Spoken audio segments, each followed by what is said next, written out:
la pérdida de los Juegos Panamericanos, con la ministra del Deporte. Los cambios ministeriales tienen que ser que sean muy efectivos en el Ejecutivo. Pero sobre todo tenemos un aumento de más del 50% en temas de secuestros, secuestro extorsivo. Oh, el país va muy bien, María Camila. Yo te quiero decir, bajamos la pobreza. Buenas, buenas, ¿cómo están? ¿Cómo les va, mis queridos y queridas seguidoras de este canal? Gracias de nuevo por seguir compartiendo este canal, por seguirse sumando a esta comunidad. Mil y mil gracias. Hemos notado un creciente aumento de seguidores, así que mil y mil gracias infinitas y gracias por comentar también los videos que estamos haciendo, las noticias más importantes de Colombia y del mundo. Hoy hay una noticia bien importante para la gente que no se ha suscrito. Suscríbase, por favor, por favor.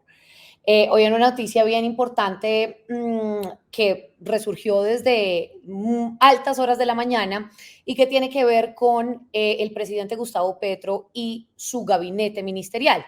Imagínense que desde muy temprano medios de comunicación salieron con una información que era referente a que había la noche anterior el presidente Gustavo Petro tenido una reunión con su gabinete y que ahí había criticado a varios de sus subalternos y que de hecho les había pedido la renuncia a varios, o mejor, a todo su gabinete. Eso salió, digamos, en la mañana. Luego ya después se confirmó que el director del Departamento Nacional de Planeación, el señor Jorge Iván González, sí en efecto se va del gobierno de Gustavo Petro. Este era uno de los últimos como moderados que quedaba en el equipo original del presidente. Y luego ya desde el puesto de mando unificado que generó el gobierno nacional para evaluar, para hacer seguimiento para todo el tema del fenómeno del niño, la ministra de Agricultura, Jennifer Mojica, confirmó que sus colegas junto con ella fueron quienes ofrecieron sus cartas de renuncia al presidente de la República, Gustavo Petro, desmintiendo así que fue el primer mandatario quien hizo la petición. En todo caso, ya es una segunda vez desde que el presidente está en el poder que hace o que del que se habrían cambios, ¿no? Se vendrían cambios en el gabinete ministerial. Y ahí la pregunta es, ¿hay crisis? ¿No hay crisis? ¿Esto le favorecería al presidente o no? Vamos a saludar a los protagonistas para hablar de esta noticia. El primero es el concejal del Centro Democrático, Daniel Briceño. Mil y mil gracias por estar acá. Hola María Camila, un saludo para ti y para todos los que siguen tu canal. Mil gracias. Representante por el Pacto Histórico, Alejandro Campo. ¿Cómo va? Buenas. Buenas, Camila, un saludo para ti, para el concejal Briceño, para todos los televidentes y tu equipo de trabajo. Un gusto estar aquí con ustedes nuevamente. Bueno, ya les hice un amplio contexto. Finalmente, pues, dejaron las renuncias a disposición del presidente. El presidente tomará la decisión de si las acepta o no. Entre esas han dicho que pues también está la de Laura Sarabia. ¿Cómo ve esto dentro del pacto histórico, señor representante? No, hombre, normal. Yo pienso que es normal. Es decir, generalmente los equipos de trabajo ponen a disposición siempre por lealtad su renuncia al puesto en cualquier momento. Yo creo que lo que hizo ayer el equipo de gobierno del presidente Petro fue eso, poner a la disposición su renuncia, su puesto, porque siempre es eso, es un hecho de lealtad. Es decir, presidente, usted considera que alguien más pueda desarrollar este esfuerzo, esta actividad con el mayor gusto, yo doy un paso al costado. Y es un acto de valentía, de solidaridad con el gobierno, de dar un paso al costado y ofrecer su renuncia. Es decir, no es que el presidente tenga que pedírsela, sino decir, mi compromiso con usted, con el país, con el gobierno, está aquí. Si debe disponer de mi cargo, bien pueda haga lo que está al servicio del proyecto. Eso es lo que pasa cuando hay lealtad y pienso que ayer sucedió así. Aunque no nos ha ido mal, nos ha ido bien, pienso que está bien que el presidente apriete más y quiera que la gente trabaje más, porque la verdad tenemos poco tiempo y las dificultades que tiene el país son muchas y nos toca es trabajar 24/7. Concejal Briceño, ¿cómo ven ustedes desde la oposición esto? ¿Estamos ante una crisis en el gobierno Petro? Mira que yo concuerdo con el representante Alejandro, yo creo que los cambios ministeriales son totalmente normales. Lo que pasa es que desde el gobierno Duque, los que hoy gobiernan, trataron de hacer pasar por los cambios ministeriales como si fuera una crisis. Entonces, se viene hablando desde hace 4 años, desde que Duque estaba en el poder, fuertemente de crisis, cuando pues son cambios normales y en eso sí coincido con el representante. Ahora, lo que hay que revisar en este momento es si el presidente está buscando hacer un cambio por efectividad o porque algunas carteras no están funcionando muy bien o porque necesita hacer un reacomodo en su estrategia política o si realmente este cambio de algunos ministerios tiene que ver con una reacomodación política al interior de las fuerzas del Congreso de la República, que miren ustedes, normalmente en estos periodos vuelven y se dan este tipo de movimientos porque se acaba la gasolina dentro del Congreso de la República, porque se acaba la legitimidad política y de aquí para adelante pues tiene que entrar lastimosamente la mecánica política y electoral. Entonces yo estoy viendo y soy expectante es a quiénes salen, quiénes llegan y si eso realmente obedece a que el presidente quiere ser más efectivo con su gobierno y con sus promesas, o si realmente está buscando ser más efectivo con el Congreso de la República para que sus reformas comiencen a pasar. Sí, representante Ocampo, ¿le jugará en contra al presidente todo este rollo, por ejemplo, del canciller Álvaro Leiva, de la pérdida de los Juegos Panamericanos con la ministra del Deporte, algunos escenarios que no han favorecido a distintas carteras? ¿Le jugará eso en contra al presidente? No, yo creo que, digamos, primero es de donde se vea, yo sigo insistiendo, lo mejor que le puede pasar a Colombia es no ser sede de los Juegos Panamericanos. Barranquilla está quebrado, el país Colombia está endeudado. De cada 100 pesos, desde el gobierno pasado nos dejaron solo que podamos invertir entre 16 y 18 pesos. No tenemos con qué gastarnos 700 millones de dólares. Entonces uno puede no querer al presidente, ser contradictor, pero Barranquilla necesita ahora más concretas, Alcántara y otras cosas. No hemos perdido. Y yo creo que el tema de Leiva, digamos, es normal. La política y el Estado colombiano se mueve a este modo. No creo que le juegue en contra. Pero yo no soy muy amigo de los cambios, ¿sabes? Yo considero que los procesos son muy valiosos. Las entidades públicas, digamos, ¿cómo decirlo? Se reconocen por su desorden, falta de memoria, de articulación. Y cada vez que llega una nueva persona hay un momento de empalme, de acoplarse, y eso no es bueno para el país. Pero cuando tú tienes 4 años de gobierno para un presidente o para un alcalde, los cambios ministeriales tienen que ser que sean muy efectivos en el Ejecutivo, porque si no, retrocedes. El que llega, pues llega a revisar los CDPs, las nóminas, trae gente de confianza, se rompen muchas cosas. También no es que me gusten mucho, pero sí espero que esos cambios sean para mejorar y obviamente si abren un campo y un espacio para que otros sectores políticos puedan tratar de renegociar con el gobierno cuotas burocráticas. De hecho, muchas veces de la clase política y círculos de poder se crean crisis o se atacan personas para luego ir a retacar por esa cuota. Esperemos que este no sea un escenario, pero obviamente es un riesgo que se presenta al interior hoy del gobierno en la relación con el Congreso y con algunos actores políticos. Concejal Briceño, ¿usted cómo ve todo lo que está pasando con respecto al canciller, a la ministra del Deporte? Hoy veía algunos trinos diciendo otro fracaso más del gobierno Petro con respecto a los Juegos Panamericanos. El representante dice que depende de cómo uno lo vea, porque pues el representante siempre ha dicho que eso ha sido lo mejor que le ha dado a Colombia, que le ha pasado a Colombia, pero otros dicen, hombre, haber perdido la sede fue simplemente un acto de desidia. Y fue culpa, hay responsabilidad en el gobierno Petro. ¿Usted cómo ha visto, digamos, estos distintos escenarios en distintas carteras?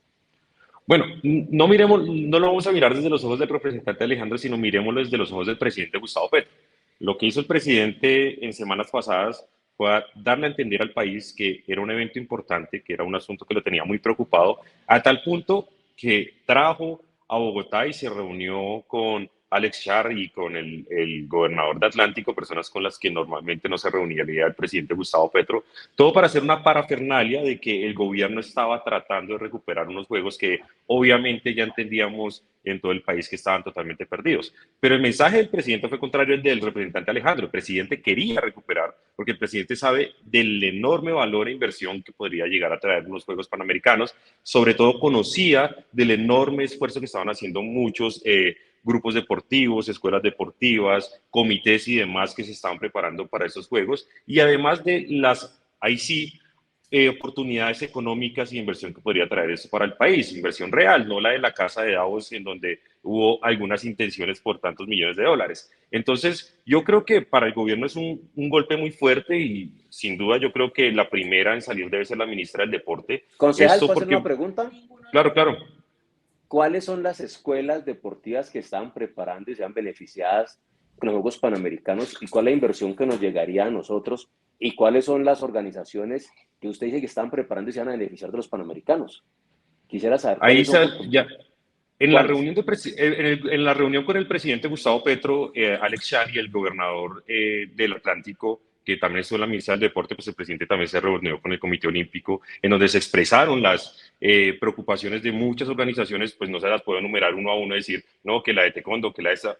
Simplemente estaba la organización deportiva expectante a tener esos juegos. Y eso no es un secreto. Aquí el Comité Olímpico Colombiano estaba preparado y se estaba preparando también mirando en vista de esos juegos, porque es que unos juegos no se preparan un año antes. Los deportistas no se preparan un año antes, los deportistas se preparan en ciclos más extensos, en donde comienzan a mirar las justas y los escenarios deportivos que vienen y los eventos deportivos que vienen. Pero en la reunión del presidente Gustavo Petro dice que tienen listos los 8 millones de dólares y que los van a consignar y que además en esa reunión, el presidente también recibió las preocupaciones del Comité Olímpico que expresaba esta gran preocupación de los deportistas. Sí. Ahora, lo que sí es cierto es que el presidente, en efecto, quería recuperar la sede y eso es algo con lo que usted, de hecho, representante Ocampo, acá lo hablamos y usted no estaba de acuerdo con esto.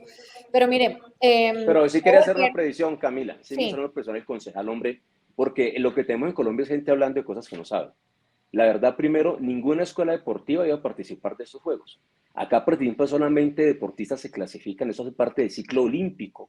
Sí, Comité Olímpico, le dije. O sea, usé mal el tema de escuela deportiva, dije Comité Olímpico, pero ya después claro, dije palabra escuela deportiva, pero fue Comité Olímpico, tranquilo, claro que sí. Okay. Tranquilo, Gonzalo, no. Esto es un ciclo olímpico, participan deportistas olímpicos de alto rendimiento. De hecho, solamente en verdad en los pasados Juegos, Colombia participó como con 290, 390 personas. Es un evento para 10.000 personas, de los cuales solamente de 600 deportistas serían colombianos. Es decir, es una vaina donde el 6% de la inversión que hacen los panamericanos solamente serán deportistas colombianos. Lo segundo es que en verdad no ingresa la inversión que usted dice, diferente a Davos. En Davos el país sí se pudo vender, sí pudo oportunidades de negocio en los panamericanos, no. Colombia paga el 100% de la realización de los juegos. De hecho, paga hasta las delegaciones que vienen. Y lo que pasó en Santiago y lo que pasó en Perú fue que el turismo no tuvo nada que ver con ese tema, la inversión fue propia del país en préstamos. Entonces, digamos, el problema es que mucha gente habla de este tema, pero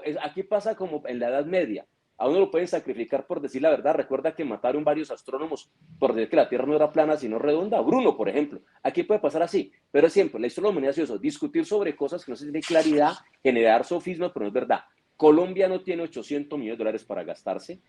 Barranquilla está quebrada, ¿sí? Y el incumplimiento no solamente de Petro. Si hubiera una noticia, yo se los dije, la mayor inquietud del Pan Am Sport es que el comité organizador que se debió crear en el 2021, después de la firma del presidente Duque, del ministro Lucena, del presidente del Comité Olímpico, de la gobernadora del Atlántico, la alcaldía, no se hizo. Y eso es lo más importante, eran 3 elementos. La plata era una plata secundaria, como vieron en Pan Sport. Pero continuemos con el siguiente debate. Hablemos de la renuncia del señor Jorge Iván González, del director del Departamento Nacional de Planeación, porque se decía dentro del mismo pacto histórico, dentro del mismo partido de gobierno, y hay otros partidos en los que han asegurado que el señor González, que es un economista, era uno de los últimos moderados que quedaba en el equipo original del presidente de la República. De hecho, acá veo un trino de José Antonio Campo, del exministro, que dice que lamenta el retiro de Jorge Iván González de esta dirección y que es un excelente profesional, etcétera. ¿Cómo ve usted esta ida, ¿no? de este señor González, de esta renuncia, representante? A mí me parece, digamos, como les decía, ahora no me gustan los cambios. Yo creo que cada vez que se hace un cambio en un gabinete distrital, departamental o nacional, se pierden procesos, se pierde comunicación. Hay gente que se ha reunido, expertos, técnicos, todo el mundo ha avanzado en cosas. Y cada vez que se va alguien es un retroceso en lo público. Nuestra organización pública es muy frágil, es muy fragmentada, es muy poco, digamos, rigurosa en el mantener los procesos. Y cada quien que llega, pues trae nueva corte, nuevas personas, despide y en eso perdemos mucho tiempo. Y para 2 años y medio, 2 años, 8 meses que nos quedan, no es buena idea eso. O sea, no me gusta. Pienso que Jorge Iván lo hizo bien. Ojalá quien llegue sea del gobierno, pueda dar, digamos, tener la misma lógica, pueda, digamos, seguir que el país siga caminando. Estamos caminando bien y ojalá quien venga a aportar más, no tengamos muchos retrasos y que podamos seguir para adelante. Está saliendo el presidente Petro, está sacando como a esos detractores, no detractores, le voy a decir, a las personas que criticaron en cierto momento, por ejemplo, él había criticado la reforma a la salud, ¿cierto? Está sacando el presidente, esta gente que critica algunas de sus reformas para quedarse con gente que lo apoye completamente en sus propósitos. No, Concejal. no. Ah, perdón. Sí.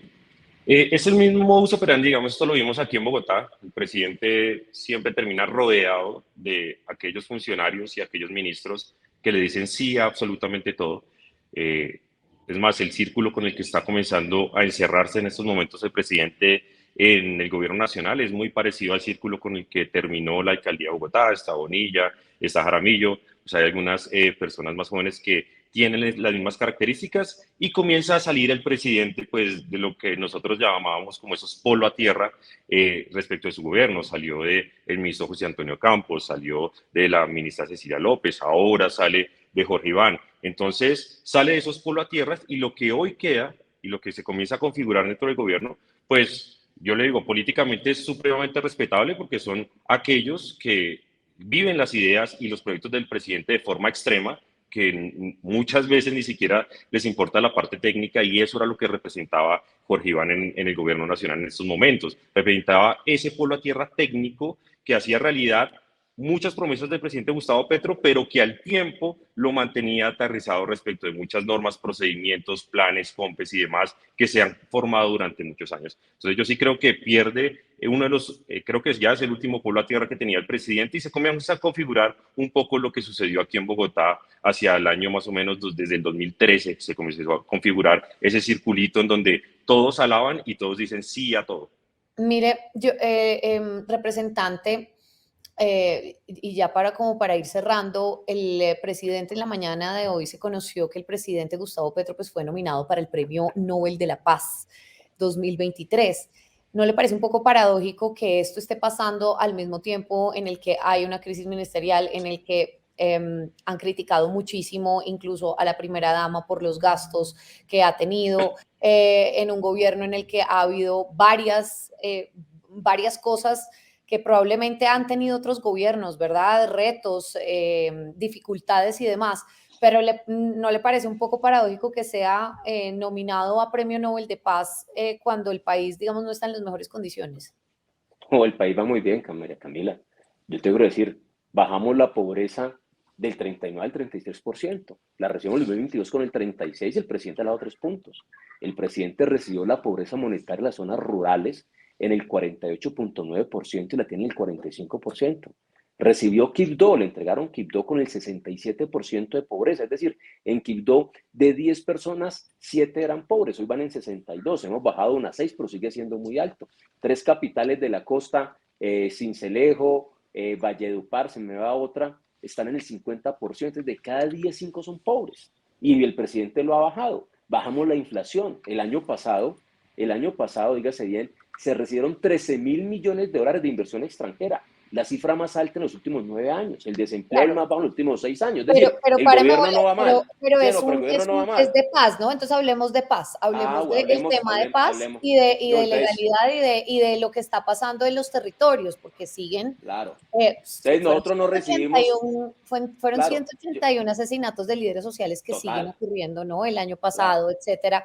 El presidente está tratando también de sentarse con el ELN, con los otros, en fin, digamos, esto no es como llegar y sentarse uno en la sala de la casa, ¿no? Con cualquier persona y dialogar y de alto al cese y todo esto. Pero digamos, el propósito mayor de él era llegar a esa paz total. ¿Esa paz total se ha logrado? Pero mire, yo creo que eso, que el mundo reconoce los esfuerzos del presidente. Es el único presidente que le ha jugado a hablar con todos los actores armados, tanto del monte como de las ciudades. La violencia más grande está en las ciudades, la verdad, la violencia más cruda está en las ciudades. Tenemos proceso en Buenaventura, que va muy bien, hemos logrado bajar extorsiones, muertes, enfrentamientos, fronteras invisibles. El fin de semana se lanzó un programa de fútbol, un torneo de fútbol donde todo el mundo quiere las comunas a jugar, eso es bonito. Hay proceso en Medellín, antes nunca había existido con las bandas de Medellín. Hay en Quibdó, se exploran 4 procesos más, hay con el ELN, con las disidencias, con todo el mundo. Hacer la paz no es fácil. Y la idea de la paz total creo que es lo que premia el mundo, es decir, el esfuerzo de un presidente que a costa de todo, con la oposición que tiene dentro de su país de círculos muy poderosos, que son capaces de tirar noticias y hacerlo ver como sea, el mundo ve que ese propósito es importante. Por eso cuando el presidente sale, reconocen el esfuerzo, la idea, el objetivo que tiene. Y yo creo que hoy los ojos del mundo están viendo eso, viendo como un presidente que hace la paz con todo el mundo que antes no se había hecho, pero muy importante, un presidente que por fin en Latinoamérica está hablando del tema de las drogas, porque Sí. si no solucionamos el tema del narcotráfico no va a haber paz. Y creo que eso es lo que le premian, ese esfuerzo tan grande e incesante que quiere hacer. ¿Se merece el presidente Petro el Premio Nobel de la Paz, concejal Briceño? Primero, no es el mundo, ¿no? Es un diputado noruego. O sea, no, aquí no estamos hablando que una organización internacional diciendo que el presidente está nominado al tema de la paz. Es un diputado noruego que ideológicamente pues, está alineado con el presidente Gustavo Petro. Y es como si aquí tuviéramos algún premio internacional que manejáramos en Colombia y el representante, pues no sé, saliera a nominar a Maduro, por ejemplo. O sea, es así a ese nivel. O sea, no es el mundo el que está premiando al presidente Gustavo Petro en estos momentos.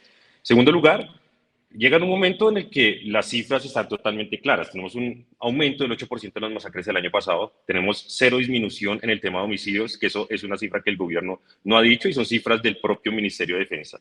Pero sobre todo tenemos un aumento de más del 50% en temas de secuestros, secuestro extorsivo. O sea, el tema de la paz total, como el presidente Gustavo Petro lo está planteando, pues puede sonar muy bonito, pero en la práctica lo que estamos viendo es que esa paz está totalmente desarticulada, a tal punto que le costó la cabeza a Danilo Rueda, que era la mano derecha del presidente en esos temas. Y además entramos en un nuevo cese bilateral al fuego, que realmente es un cese unilateral con el ELN, porque las violaciones de ese cese, pues también en la semana pasada quedaron totalmente claras. Entonces, yo creo que aquí hay cifras que hay que tener en cuenta y que no es el mundo el que está premiando al presidente Gustavo Petro, es un diputado noruego que tiene amplia ubicación y afinidad ideológica con el presidente Gustavo Petro, que lo está nominando. Pero aquí el mundo no está reconociendo un tema de paz total. Es más, si vamos al mundo, pues vemos críticas en amplios diarios a nivel mundial. Lo vimos en The Economist hace unas semanas sobre el tema de la paz total y criticando precisamente pues, la estrategia que está levantando el presidente, que obviamente nosotros esperamos que ojalá le funcionara, nosotros esperamos que la paz total fuera una realidad, pero la forma tan improvisada y sin estructuración como se ha visto hasta el día de hoy en cabeza de Danilo Rueda, pues nos hace dudar mucho de esto. Sobre este reconocimiento, sobre el gobierno hasta ahora del presidente Petro, sobre esta crisis ministerial que de repente se vuelve a poner sobre la mesa, sobre todo esto que hemos venido hablando, es importante que ustedes pues, nos comenten qué opinan, qué creen. Acá hay 2 posturas completamente distintas. Yo les agradezco a ustedes 2 por haber estado acá, a nuestros invitados, al concejal Briceño y al representante Ocampo. Mil y mil gracias. También, muchas gracias. Yo solamente quisiera decir que las cifras, en verdad, la única cifra que ha subido es el secuestro, pero de hecho en los debates hemos demostrado cómo se ha garantizado más vida, de hecho se ha salvado más vidas de las fuerzas militares, sí, de todo el mundo, y cómo la paz total se ha traído cifras que aunque hoy siguen siendo no las mejores, son mejores que en el gobierno pasado. Muchas gracias por la invitación, Camila. Concejal, muchas gracias por este espacio y esperamos volver a vernos. Mil gracias a los 2. No, a ti, Camila, representante, y pues lo último, se equivoca el representante porque pasamos de 93 masacres a 100 masacres el año pasado, comparando año a año. Entonces, no es la única cifra que ha subido el tema del secuestro. Muchas gracias. Vamos a revisar las cifras. Mil y mil gracias. Y gracias a todos y a todas por haber estado hasta el final de este video. Por favor, suscríbanse, roten este video, compártanlo con sus amigos y familiares. Y gracias. Nos vemos en una siguiente oportunidad. Chao, chao.